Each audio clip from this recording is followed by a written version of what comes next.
Hello everyone, welcome back. Thank you so much for joining me. So today we are doing a reaction video and I'm gonna save the best for last because I have a few things to say.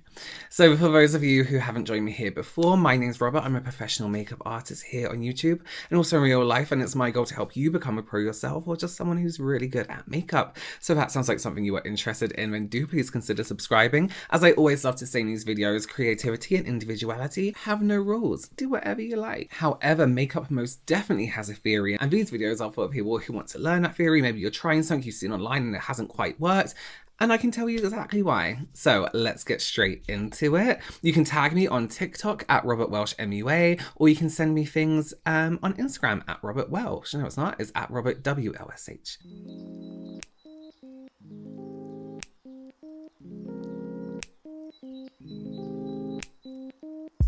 I mean, so that isn't exactly how I would do it, dragging it across the whole nose. But let me tell you why that isn't so incorrect, right? One thing I don't like when people are contouring their noses is when they go around the whole nose. Just everyone with any nose shape does that shape. And here's the deal. If you're going to do that over the whole face, you're still pushing in further those bits that go in too far compared to the bits that stick out more. So let me explain what I mean. On my nose, for example, if I was to contour my nose dips in here, right here, you see? So I would only contour this bit here. So in comparison, this bit looked like it came out more or in level with the contour. There's no point in going around the whole nose bit. So one thing I did really like about that is that we are pushing back the area that bumps out more. Of course, that's only going to work from the front because you can't physically push down the skin or the face with makeup. But that's the thing, when you're contouring your nose, think about what areas stick out, what areas stick in, what areas need sticking in. You know, everyone's different. Everyone's noses is different if you want to contour your nose. So it's good in that sense, but you don't need to use too much product. The more product you use, the more obvious it is. Welcome to episode 5 of the Darkest Shades series. Today we're going to Sephora to see if these luxury brands actually have shades for darker complexions. Starting off with Estee Lauder, this is the darkest shade of powder that they had. Telling. Again, we're still at Estee Lauder. I've tried this foundation in the darkest shade. It is literally so red and deceiving. You can just tell. Clinique had more shades to offer at Sephora. However, literally no shades for black people. And it's literally so red. I love Lancome products. Personally, I've tried the Skin Feels Good skin tint. It's so good. Now Tarte. You know what? So many shades for people with lighter complexions, but literally this many shades for people with darker complexion. Red. Too Faced, I was so disappointed. This was literally the darkest shade that they had, and it was red. My girl, Danessa Merrick, she did it for the dark skin girls. She really did. Look at how dark this shade is. Laura Mercier, I've actually tried this foundation. It is darker on the packaging than it is actually on the face, and it's red. Anastasia Beverly Hills, you can see like on the sample colors that it's darker than the actual foundation. It's red. Yeah, so here's the thing, and I think the Tarte one was a really good example of this. So many brands, we all know that brands do not in any way accommodate for deeper skin tones. And I know some of you people with fairer skin will be like, oh, it's the same for fair skin. I know, we get it. More so for darker skins. Did you see how Tarte had so many light to medium or medium to tan, you know, shades? Almost 2 shells of just pretty much the same shade, maybe half a tone in between each other. Let me tell you something, fact.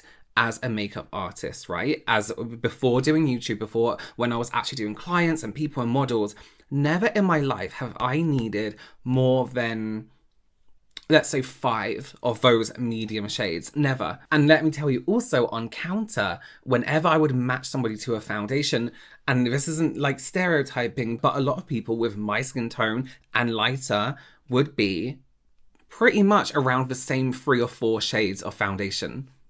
All the time. You do not need, yes, you need good choice, of course, and people have like olive skin tones and all this other stuff, but you do not need that many of that one particular group of shades. That is excessive. The ones Tarte have it, excessive. And yes, my example, you may need more than 5 or 6 because I would mix whatever, but I'm just saying you don't need that much to achieve including that group of people in your foundation brand. One thing I do find with brands when they try to make complexion products for somebody with a skin tone similar to this creator. Exactly, like they do a yellow, they do a red, and then they'll do somewhere in between. No, two yellow, it'll be a lighter yellow, a lighter red, a deeper yellow, and a deeper red. Four, if you're lucky, deeper shades, and maybe one that is just too grey. And they'll be like, we're inclusive.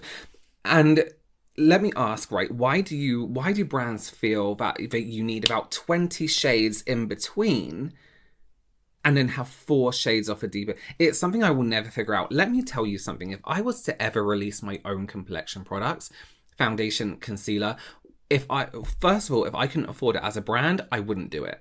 I just wouldn't do it. And you bet I will bet and promise if I was to ever come out with my foundations and concealers, I will not do it until I can afford to do it and include every single skin tone. I do not see the point as a brand for you to do that. We all know what it means. We all know what you're thinking. It's disappointing, extremely.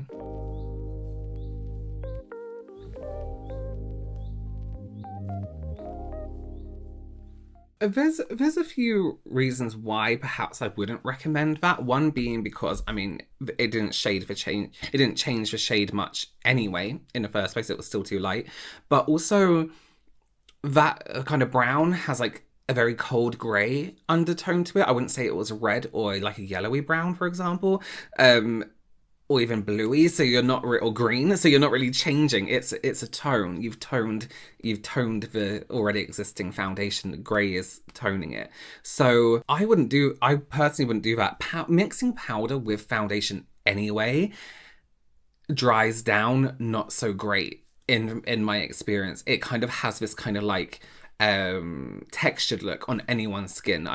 It's not the best idea. Just mix it with a darker foundation. If you don't have a darker foundation, whack on the lighter one and then bronze it up. It's much easier to correct a lighter foundation than it is darker.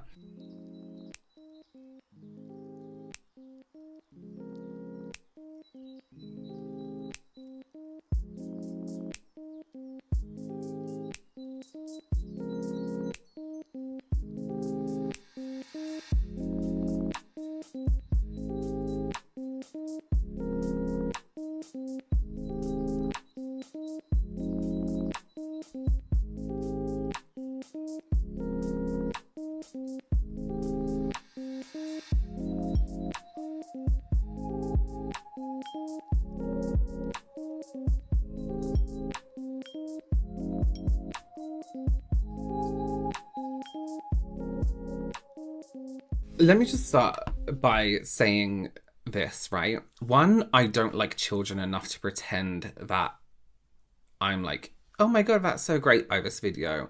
And also as well, whether it was a child or a family member or something I was reacting to, I will still be honest. A lot of people have tagged me in that, and she is one of the most incredible makeup artists for her age and for what she does. The shapes she creates, the pressure she applies on the brush, everything is there that you wouldn't expect a child to do. And I think that's why it gets so much attention, because it's not just, oh, it's cute, she's doing her mum's makeup. She is a genuinely good makeup artist. Like, I've been shocked by the look she's done. I think they're absolutely incredible. Definition, the shape, even in that one you can see how her shape creates this really nice, like almost wave like shape compared to her mum's side, and she has that different kind of textures, that shine, that shimmer. I think she is so incredible, and I think she is so talented, and if she was to carry on doing this and practicing, just whether it's for fun or for career, she's going to be she is already amazing, but she will be incredible, so talented. And again, if I didn't like it, I'll just be, oh yeah, look at that. If you apply your contour like this, keep watching. I have a better technique for you. When you apply it straight to your face like this, and you aggressively rub it with a brush, trying to blend it out, you're left with this slightly unblended, patchy foundation look. Like, now your whole base is ruined. Instead, I'll take the stick and warm a little bit up on my hands. For those of you who say this is wasting product, I've literally had this stick for a year and I've done this every single day. So if you don't want to do that, take the brush directly to the stick, spray the brush, load your product. Don't scrub the brush into your skin. Lightly tap. Start from the hollows of your cheek, barely drag it out. Tap it up into the temple, forehead. Same with the blush. Tap and drag up. Run over with a sponge. I mean, look at that difference. Takes up less time. It looks a lot more lifted and smooth. Can I just say, nothing, 100, absolutely 100%. You know why? Because this is how we did it before people drew on the face. Drawing on the face with a highlight, the contour, and a blush is something that came around as a trend because of, it was a Kevin Aucoin, sorry, I can't pronounce his last name properly, book that had this explanation of this is how you highlight. Actually, I saw this in a TikTok video recently, how you contour. Just an example. Obviously, don't do it like this. It says something like that in a book. Then I think it was when Kim Kardashian was doing it, then it caught on as a trend and everyone was drawing on their face and brands started to bring out products that were sticks that were contouring like that. Before, when we just had powders or we would make our own colours to contour, this is exactly how we did it. And it does look better. It goes on smoother. It goes on more delicate. You can always build it up. And there's nothing wrong with wanting a full-on contour, full-on highlight, but build it up gradually with your brushes, with your fingertips, with your sponge, whatever it is. Drawing on the face is a new concept in relativity to makeup. And obviously people have grown up with that technique on social media, thinking it's the only way. So when I see stuff like this, I'm like, it's basics, but I do realize for some people it isn't basics. It feels like going back to basics.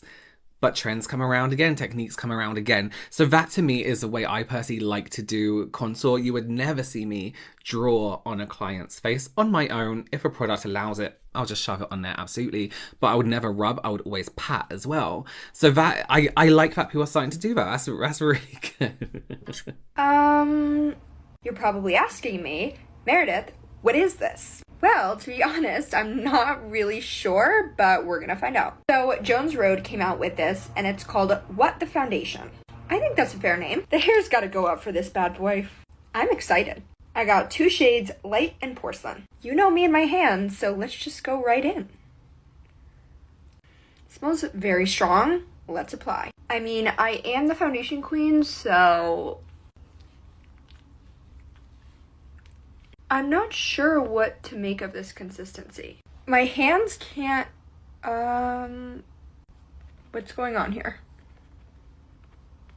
You guys, I'm really trying. It's gonna be a no from me. I really wanted to like this though. Okay, so let's talk about it because I did do a reaction. I thought it was funny. Kind of like it's a similar situation. I believe Meredith has blocked me on most social media platforms, maybe because of that. But here's the deal, right? I personally, as a makeup artist, right? Of 16 years, very old. And for somebody to have makeup artists in their profile, here's why that review doesn't make sense. And let me just start off by saying something, right? It's absolutely fine not to like foundation. I have ordered this foundation and I have a very strong feeling I am not going to like it because I'm oily and I have oily skin. And I know for a fact balms and things like that don't work well on my skin at all. However, as a makeup artist with years and years experience, perhaps Meredith has too, I don't know her background, working on, well, you're calling yourself a makeup artist, let's be real. Or do you just do nice makeup on yourself? We need to ask ourselves that, like what influencers are doing, or calling themselves. Do you think it would be beneficial to try a product and even if you don't like it, suggest, you know, maybe something like, I don't like this, but I know with my experience, with my education, I would recommend this for people. You know, maybe you would like this if you have drier skin. Maybe you would like this if you were using less or a more natural amount because that's who it's made for. That's what the product says itself. And a lot of people were in the comments defending this usage of products and saying, well, this is how she does it. I don't believe she does. I don't believe, when have you ever seen anyone do their foundation like that seriously without the incentive to go viral? Nobody ever. Again, working with many makeup artists, learning from many makeup artists, amazing, incredible, world-renowned makeup artists, I have never seen in my life until her seen someone do their foundation like that. because no one does, and no one will, and no one will ever recommend you to do that. However, again, we all know there is an element of, for entertainment purposes only, to Instagram. This is how she got viral. This is how she is making her career. We know that. However, don't let that take over from your credibility, because no one is going to take you seriously if you behave like that. I would rather be known and taken seriously for education, for knowledge, for reliability, than go viral for something that is just plain stupid. Let's be real. So, sorry if that thing offended anyone, especially if it offended Meredith. Maybe it's just dark humor. But it is the same situation. You can't try a product in a way that is not meant to be used and then say you don't like it. Anyway, let's finish it there. Thank you so much for joining me. You can tag me in anything on TikTok at Robert Welsh, MUA, or Instagram at Robert WLSH. Thank you so much for joining me. Be careful what advice you take out there from the internet, and I will see you very, very soon. Bye.